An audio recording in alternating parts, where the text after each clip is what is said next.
The sight before us is that of a strong and good nation that stands in silence and remembers those who were loved and who in return loved their countrymen enough to die for them. Yet we must try to honor them, not for their sakes alone, but for our own. And if words cannot repay the debt we owe these men, surely with our actions, we must strive to keep faith with them and with a vision that led them to battle and a final sacrifice.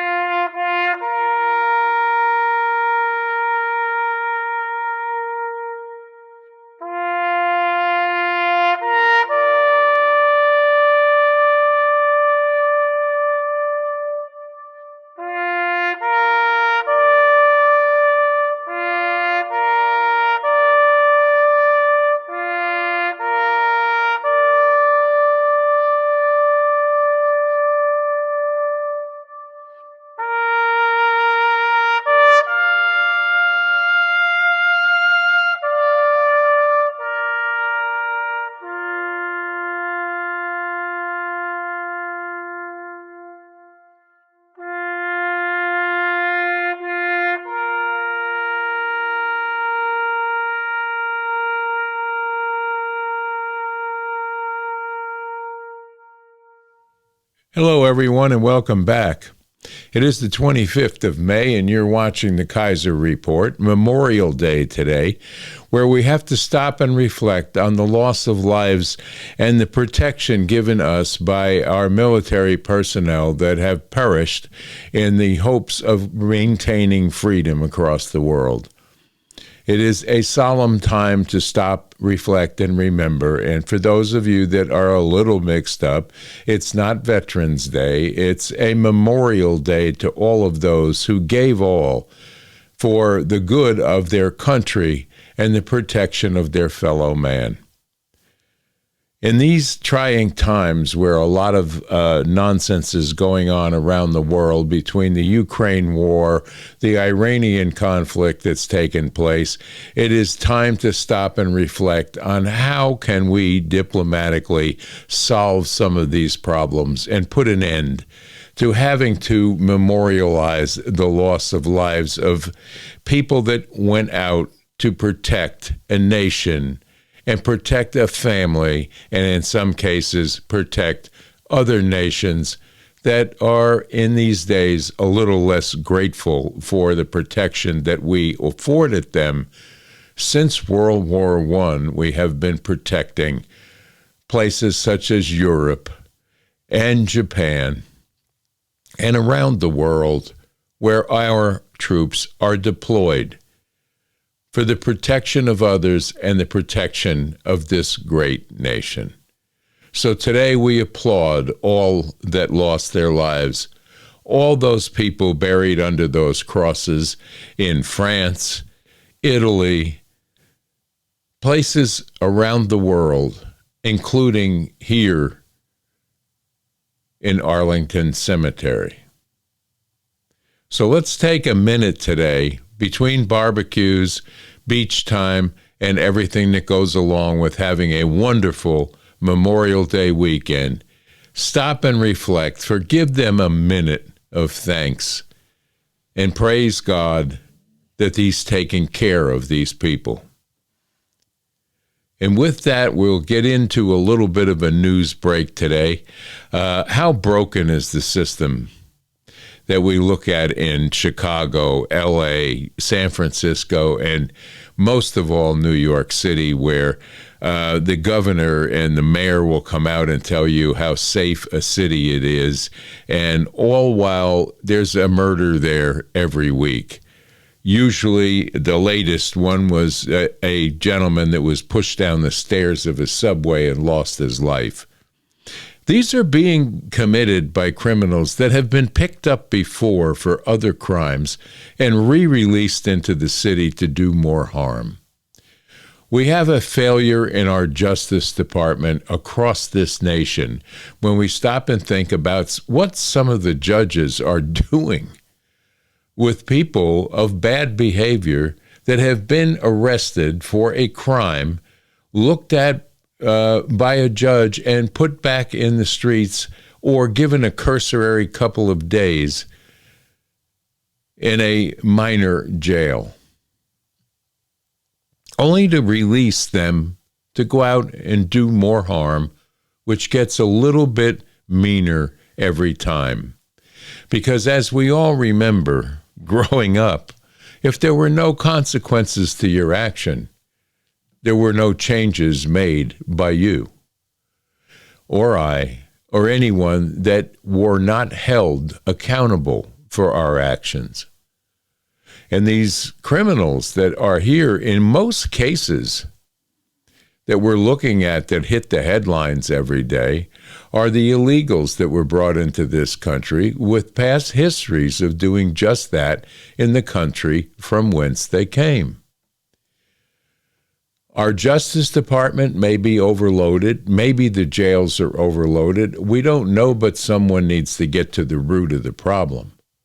We have a Congress that continually wants to block the deportation of some of these people, while we and our families are in the streets of these cities at risk every day that we may be the next victim. Let's take a look here at what Kathy Hochul has to say. But New York has a brand. It has a brand. It's not just numbers on the page. It's psychologically, do New Yorkers feel safe? That is exactly what we're trying to fight here. I can show you all the statistics in the world that say you should feel safe because the numbers are better, but you're the mom on the subway with your baby in a stroller. You're the parent putting your kid on the subway to go to high school. You're that senior citizen going to a doctor appointment. If you're anxious, then I'm the governor of the state of New York, I'm concerned about it. And if you feel better walking past someone in a uniform to make sure that someone doesn't bring a knife or a gun on the subway, then that's exactly why I did it. I want to change the psychology around crime in New York City because we are the safest big city in America. Right. I want people on the subways. It is safe, but I'm going to make sure people feel safe.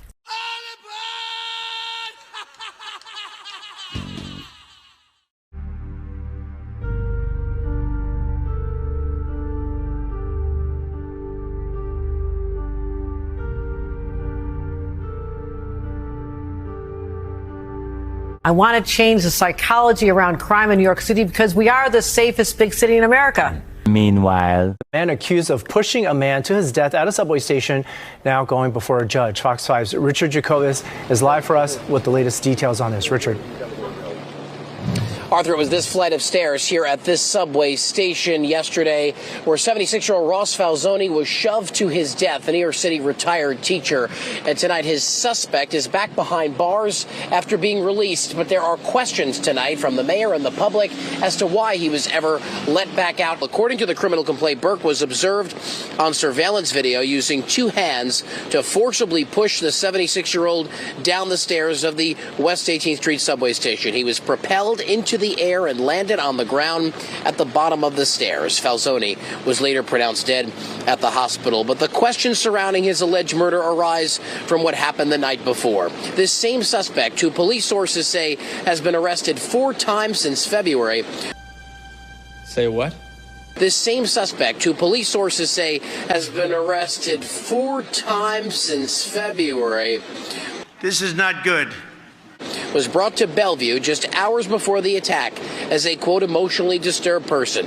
He was then released an hour later. A few hours after that is when he allegedly pushed Falzoni down the stairs. Former NYPD detective and John Jay professor Michael Alcazar says the cops are doing their jobs, but it's the system that's broken. We will replace the frigidity of rugged individualism with the warmth of collectivism. It's incredible when you stop and think about how that city has deteriorated, along with other cities such as Chicago. The south side of Chicago is a war zone. San Francisco, you have to buy a map to find out how to get past the feces in the street. LA is just as bad now. These cities need to be cleaned up. We watched Washington, D.C. come back to a city where you could walk to a restaurant, have a great day out with the family, and not have to worry any longer. Memphis went along that same route because they had mayors and governors that really cared about their constituents and the safety of their citizens. Why these other cities in these blue states are having a problem, other than trying to keep illegal voters on the roll, I don't understand why these politicians act the way they do. Well, they get away with it because there are no consequences. Just look at Minnesota. And then we look at, speaking of Washington, D.C., a gunman charged the gate of the White House and was killed by the Secret Service, but firing a gun into the entrance while the president was in residence there. Only for the two sides to remain far apart. No.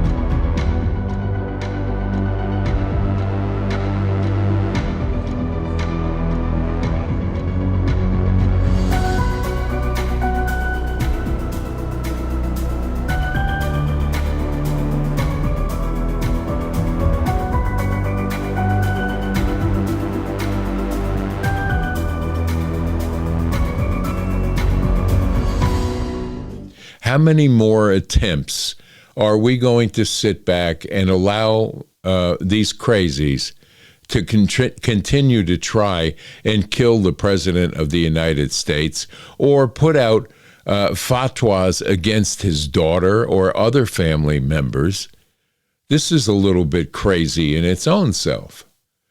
The news picked up and reported on it, but there were no investigations any further not any more than there were in Butler, Pennsylvania, where we know the FBI had to be complicit in some sort, in my estimation, because of the amount of time it took them to hurry the body off the roof and have it cremated. What was that all about? When in any crime book or movie did you ever see that there was not an autopsy and an investigation before the body was taken away and cremated? We're not stupid. The American population is on to the shadow government that exists in this country right now. And I'm convinced that they're out to do more and more harm if allowed to. And it will be us that allow them to do that. Because we are the voters, and we have to really start to realize who it is we're putting in office anymore. What do we really know about people that are trying to garner power in such a hard way? For what reason? Who promotes who, we don't know. But this plot against Ivanka Trump, I guess they made an arrest of the person who was orchestrating this, and he was in Turkey.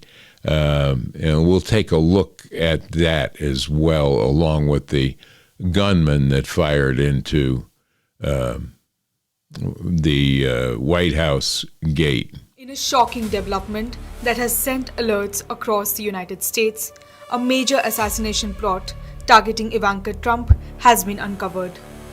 According to multiple intelligence reports, an Iran-linked Iraqi operative named Mohammad Bakir Saad Dawood al-Sadi, also known as Mohammad al-Sadi, was allegedly going to assassinate President Donald Trump's daughter, Ivanka Trump.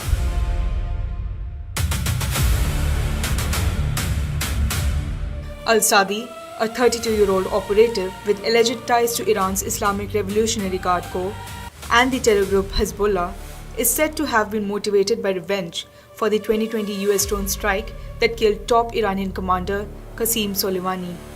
In one alleged message, Al-Sadi told his associates that they needed to kill Ivanka to burn down the house of Trump the way the US had burned down theirs. There's a lot of talk in this government about the ballroom and the cost of the ballroom and so on and so on. The president has told us on many occasions that he has raised the money through private efforts to cover the cost of the ballroom. Some of the additions that are going into the ballroom are for the protection of the very people that are in line to take command should something happen to the president. And this means that we have to have a bulletproof, bomb-proof bunker somewhere in the White House, rather than packing the president onto a helicopter, an airplane, and going to an undisclosed location. It's too risky right now to be flying around with the president if something bad happens in this country. So to have something on premise in the White House that can protect that, the Congress needs to loosen up the purse strings and take care of that. The East Wing, I have been to dinners there, and I have been in the East Wing, and it was too small, and it did not garner the respect of visiting dignitaries, as well as in some of their countries what were provided to our president and visiting dignitaries. So it was overdue. A lot of the cleanup in the infrastructure in Washington, D.C. is well overdue, and we know that. And we see the difference now that has been made in Washington, D.C., including the Cascade Fountain that is flowing again with a park-like atmosphere that people are enjoying. They're enjoying their time picnicking there, just listening to the sounds of nature in a city that was once scary to be walking around in any park in. So I applaud our president for his foresight and his expertise in building to get these things done.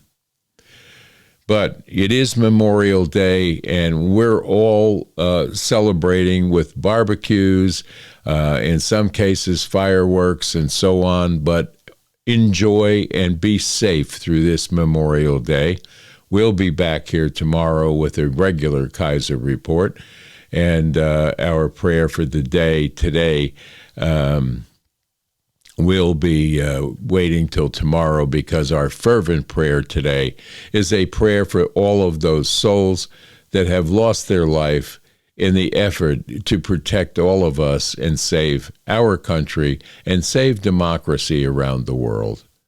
Our prayers are lifted up to you, O Lord, that you repose the souls of these individuals that gave all for their country under God. And with that, we're going to tell you all to stay safe, stay strong, and stay tuned here to the Kaiser Report. And if you're so inclined, there is a gift portion that you can click on below, and we would appreciate that. It goes to several pieces of content that we bring you and our Faith's Corner. Your dollars will be well used and given to the needy in and around the churches in this area. And hopefully at some point we can reach out beyond our own area here. God bless you all, and have a great and fun and safe Memorial Day. We'll see you tomorrow. God bless you. Bye.